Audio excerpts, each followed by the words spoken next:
Hey book lovers, my name is Em and I want to talk about books. And cats.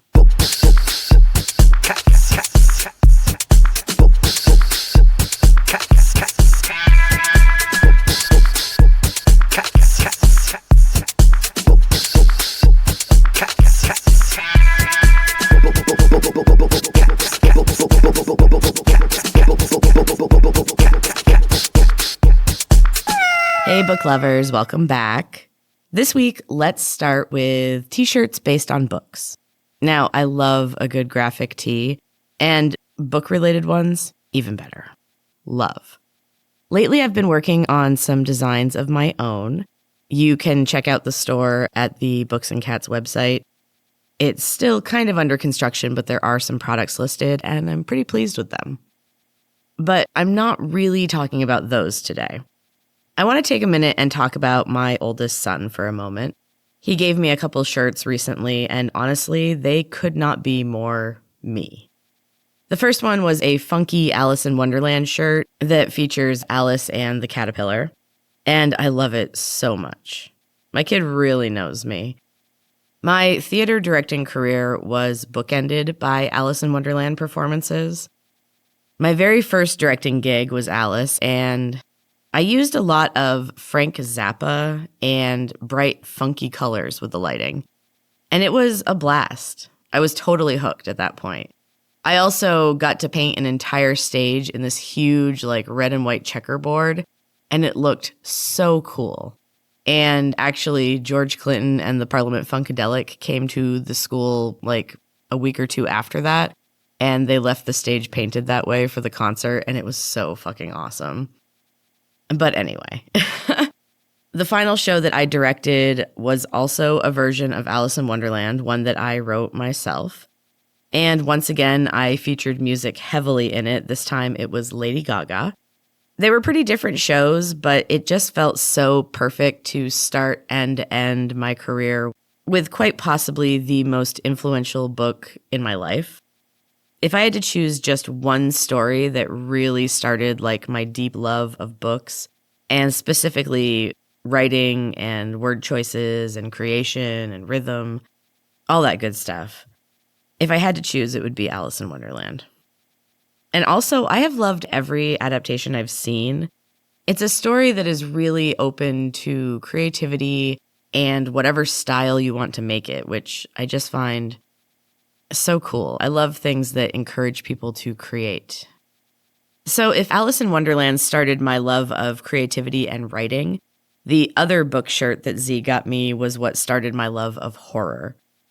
He got me a shirt with the cover of Scary Stories to Tell in the Dark on it, and holy shit, I still love those books. We own all three of them. We actually have a couple sets because both Andy and I had them as kids and held on to them because we love them so much. And I will never forget the illustrations and just the absolute terror that I felt as a kid reading those stories. So I wore this shirt to work the other day, and a ton of people got really excited. And everybody wanted to talk to me about the books and what they meant to them. It was a really, really cool experience. Best day ever. I got to talk about weed and books. That's perfection. I love watching people get excited about books and especially when it's something from childhood, you almost get to see them as they were as a little kid, they get excited like that. It's really fun. Anyway, let's get into this week's book. It fits perfectly with my new shirts, honestly. It is fantasy and magic and horror. And it's also a love story. This book has it all. For me, anyway. Let's talk about Starling House by Alix E Harrow. So I got this one as a Book of the Month audiobook. I have to say that I love that they have included audiobooks now. And this one was really well done. It was a very enjoyable book to listen to. It has some great overarching themes like family, the idea of home, the importance of names, time, love, revenge. Like I said, it has all kinds of good stuff in it.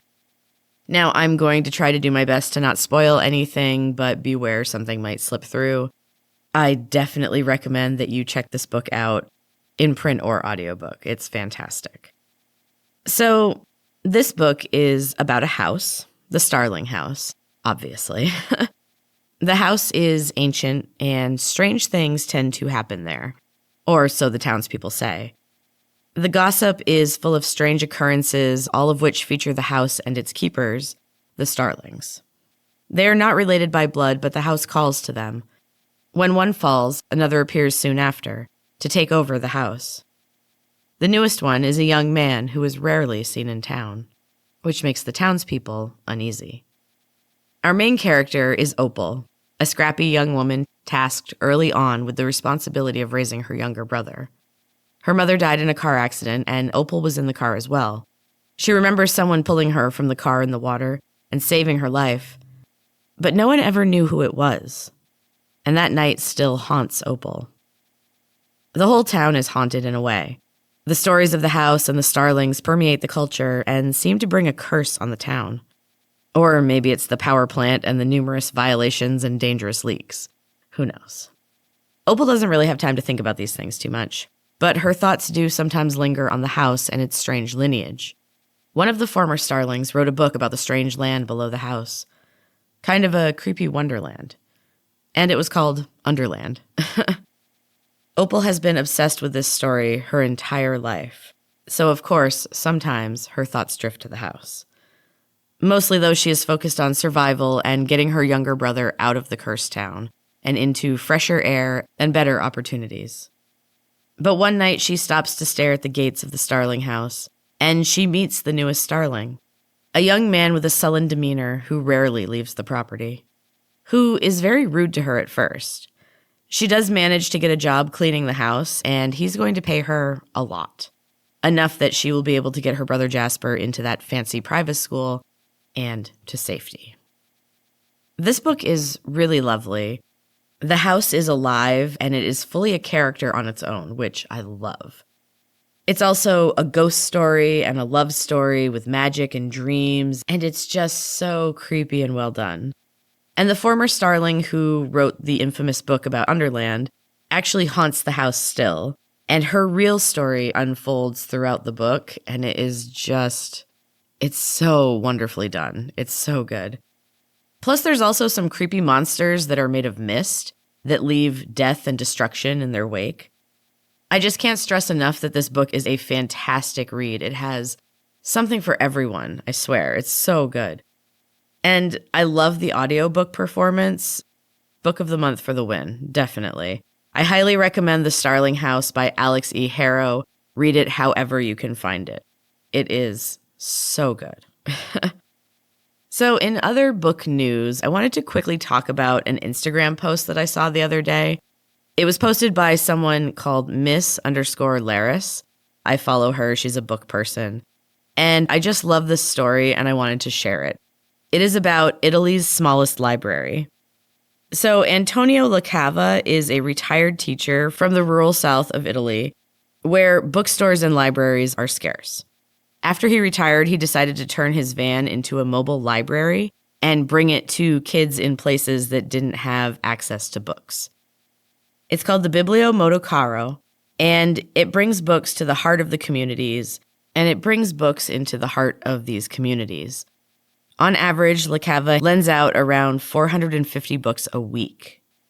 It is just such a cool idea. I love people. I love how people give back. It's so cool. And continuing to talk about people, I guess, it's time for the quote of the week. And this week I am going with one of my favorite writers and another one that was formative in my own writing journey, Ernest Hemingway. The quote is, "The best people possess a feeling for beauty, the courage to take risks, the discipline to tell the truth, the capacity for sacrifice. Ironically, their virtues make them vulnerable. They are often wounded, sometimes destroyed." Maybe not the most uplifting and happy quote in the world, but very beautiful and pretty on the mark, honestly. It's a good one. So that is all for this episode, book lovers. Thanks so much for listening. I hope you have a beautiful week. I hope you read something special and exciting, and I hope you spend some time taking care of yourself. Until next time, book lovers, keep reading.